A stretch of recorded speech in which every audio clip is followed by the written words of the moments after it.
اعوذ باللہ من الشیطان الرجیم بسم اللہ الرحمن الرحیم هل اتاک حدیث الغاشیہ وجوہ یومئذ خاشعہ۔ ہمارا درس تفسیر قرآن مجید میں 30ویں پارے میں سورہ غاشیہ میں آج شروع ہو رہا ہے، اور سورہ غاشیہ ایک مکی سورہ ہے جس میں 26 آیتیں ہیں، اور اس میں قیامت کا تذکرہ ہے۔ مکے کی بہت سی سوروں میں قیامت کا تذکرہ ہے، عقاب اور عذاب کا تذکرہ ہے، اور جنت اور جہنم کا تذکرہ ہے، ثواب و جزا کا تذکرہ ہے۔ اس سے مشابہ مفہوم اس سورے میں بھی ہے۔ اس سورے میں استعمال ہونے والے غاشیہ جیسے کچھ کلمات کا پہلے ترجمہ دیکھ لیتے ہیں، اور اس کے بعد سورے کا ترجمہ ہوگا، اور ساتھ میں تفسیر انشاءاللہ آگے بڑھے گی، مختصر تفسیر۔ یہاں جو غاشیہ کا لفظ آیا ہے قیامت مراد ہے، اور قیامت اپنے ہول کے ساتھ، اپنے دہشت کے ساتھ، اپنے ایک ویسے ڈرا دینے والے منظر کے ساتھ تمام مخلوقات کو ڈھانک لے گی، اپنے حصار میں لے لے گی۔ اس سے مراد جو ہے اس لیے قیامت ہے، اور کیونکہ وہ اپنے ہول کے ساتھ لوگوں کو اپنے حصار میں لے لے گی، چھپا لے گی۔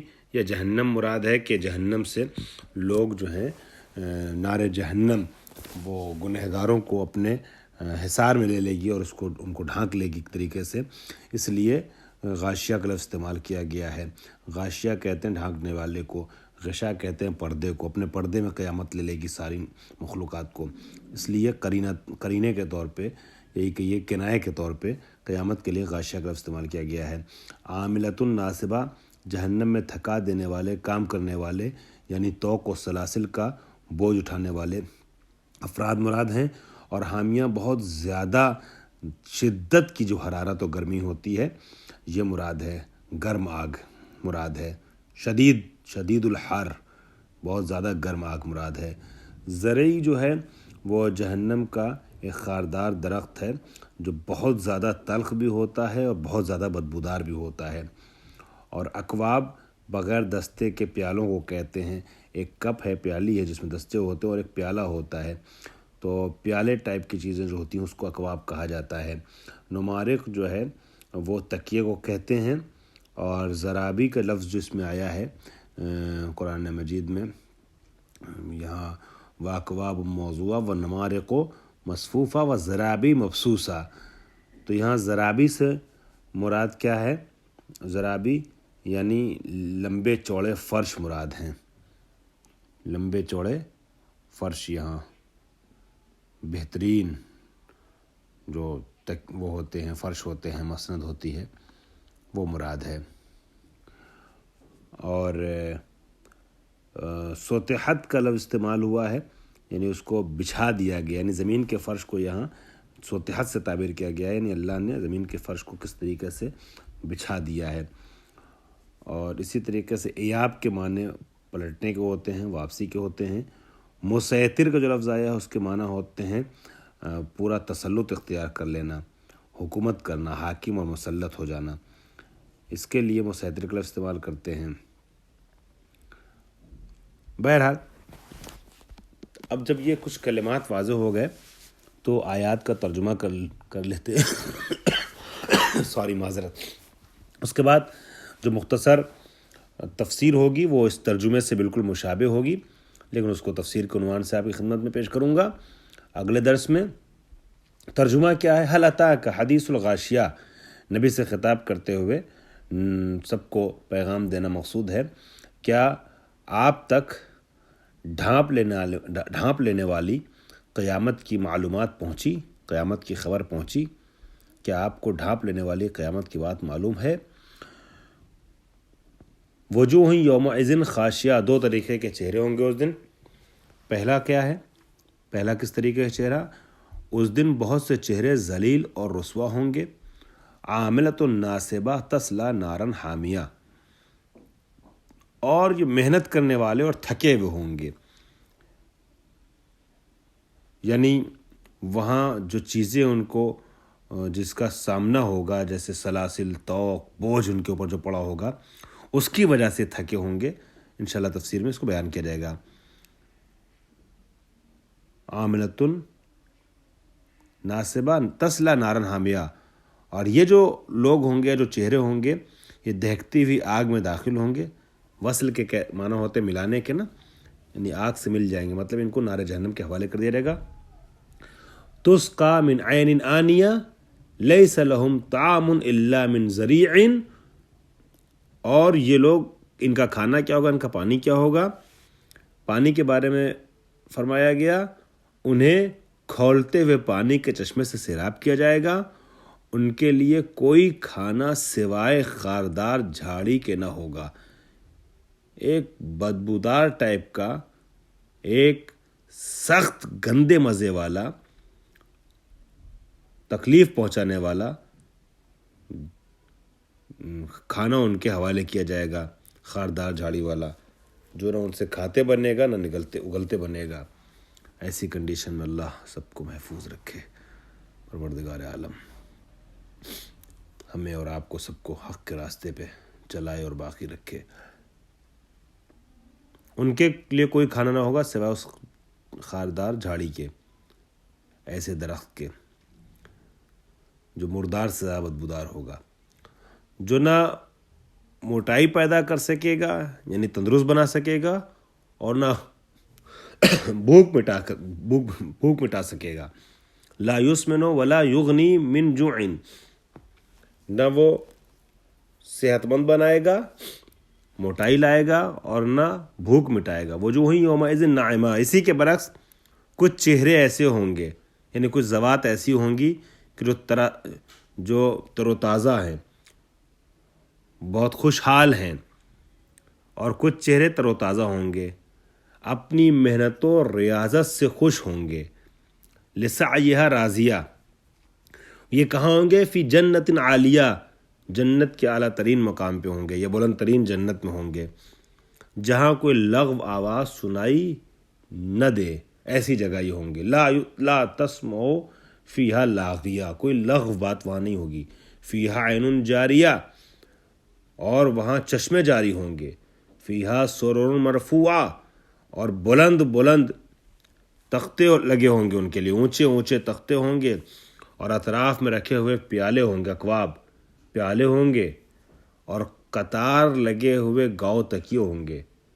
وَأَكْوَابٌ مَوْضُوعَةٌ وَالنَّمَارِقُ مَصْفُوفَةٌ. اور کیا ہوگا؟ وَزَرَابِی مَبْثُوثَةٌ. اور بچھی ہوئی بہترین مسندیں ہوں گی، یعنی بہترین فرش ہوگا. کیا یہ لوگ اونٹ کو نہیں دیکھتے، اونٹ کی طرف نہیں دیکھتے؟ اب ایک توجہ دلائی جا رہی ہے. افلا ينظرون الى الابل کیف خلقت. کیا یہ لوگ اونٹ کو نہیں دیکھتے کہ اسے کیسے بنایا گیا ہے، کیسے خلق کیا گیا ہے؟ افلا ينظرون الى الابل کیف خلقت. اونٹ پہ ان کی نظر نہیں ہوتی ہے، اونٹ پہ غور نہیں کرتے، توجہ نہیں کرتے کہ کیسی عجیب المخلوق، عجیب الخلقت مخلوق ہم نے بنائی ہے. وَإِلَى الْجِبَالِ كَيْفَ نُصِبَتْ. اور یہ لوگ کیا پہاڑوں کو نہیں دیکھتے ہیں کیسے نصب کیا گیا ہے، کیسے گاڑ دیا گیا ہے. وَإِلَى الْأَرْضِ كَيْفَ سُطِحَتْ. اور کیا یہ لوگ زمین کو نہیں دیکھتے ہیں کہ اسے کیسے مسطح بنایا گیا ہے، زمین کا فرش کیسے بچھایا گیا ہے. اگر کائنات پہ نظر ڈالیں تو ان کو ہماری معرفت ہو جائے گی، اور قیامت کا عقیدہ ان کے وجود میں گھر کر جائے گا. فذکر انما انت مذکر. نبی آپ کا کام ہے متوجہ کرنا، آپ متوجہ کیجئے. لہٰذا آپ نصیحت کیجئے، اور آپ صرف نصیحت کرنے والے ہیں. نبی کے ذریعے سب کو پیغام دیا جا رہا ہے. جو اہل فکر ہیں، جو اہل عقیدہ ہیں، جو اہل توحید ہیں، وہ دوسروں کو تذکر دیتے رہیں. اور تذکر دینا ہی ہمارا کام ہے، سب کا کام ہے، جو اہل توحید ہم سب کا. کیوں؟ لست علیہم بمسیطر. آپ ان کے اوپر مسلط اور ان کے ذمہ دار نہیں ہیں. مطلب یہ کہ آپ کو ہم نے بھیجا ہے تبلیغ کے لیے، آپ تبلیغ کیجئے.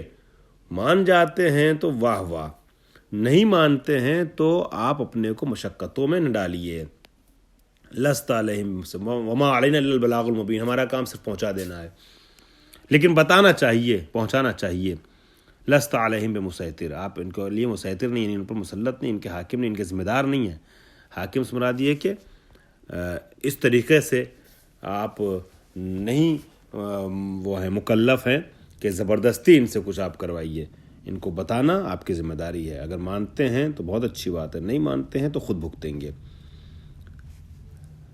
الا من تولی و کفر، مان گئے تو واہ واہ، ورنہ جو روگردانی کرے اور کفر اختیار کرے، مگر جو منہ پھیر لے اور کافر ہو جائے تو کیا ہوگا اس کا؟ تو خدا اسے بہت بڑے عذاب میں مبتلا کرے گا.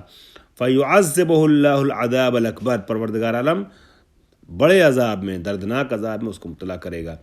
اِنَّا إِلَيْنَا إِيَابَهُمْ، اے نبی یہ لوگ جو ہے نا، یہ جو ادھر ادھر ٹہل رہے ہیں، ادھر ادھر جا رہے ہیں، ہماری طرف سے رخ پھیر کر کے انہیں بتا دیجئے کہ بازگشت ان کی ہماری ہی طرف ہے. ثم ان علینا حسابہم، پھر ان کا حساب اور کتاب جو ہے وہ ہم ہی کریں گے.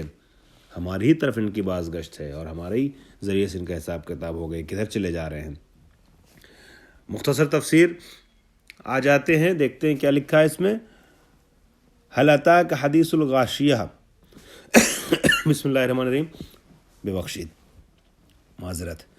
هل اتاک حدیث الغاشیہ، کیا آپ تک غاشیہ کی خبر آئی، بات آئی؟ غاشیہ کیا ہے؟ القیامت، قیامت. کیوں؟ تغشی الناس یا تغشی الناس باحوالها، اپنے ہولناک منظر کے زیر سایہ سارے انسانوں کو لے لے گی قیامت. اس لیے غاشیہ کا لفظ اس کے لیے استعمال کیا گیا. غشا نہیں، پردہ. وعلی سمعہم وابصارہم غشاوہ، لوکش. تو یہ غاشیہ یعنی اندھیرا، ڈھانپ لینا، قیامت مراد ہے. یا او النار، یا کیا مراد ہے؟ او النار تغشی وجوہ الکفار یا تغشی وجوہ الکفار، وجوہ الکفار.